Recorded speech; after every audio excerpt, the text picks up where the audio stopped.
بسم اللہ الرحمن الرحیم۔ السلام علیکم ورحمۃ اللہ وبرکاتہ۔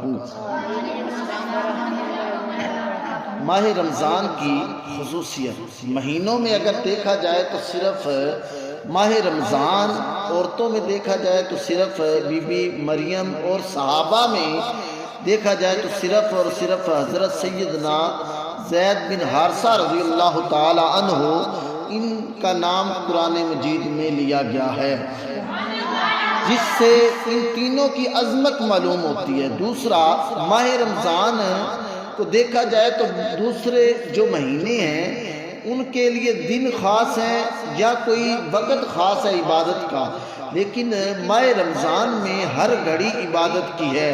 صبح سے شام تک روزہ ہوتا ہے، پھر افطار، پھر تراویح، پھر سحری ہوتی ہے۔ یوں ماہ رمضان میں ہر لمحہ عبادت میں گزرتا ہے۔ صلو علی الحبیب۔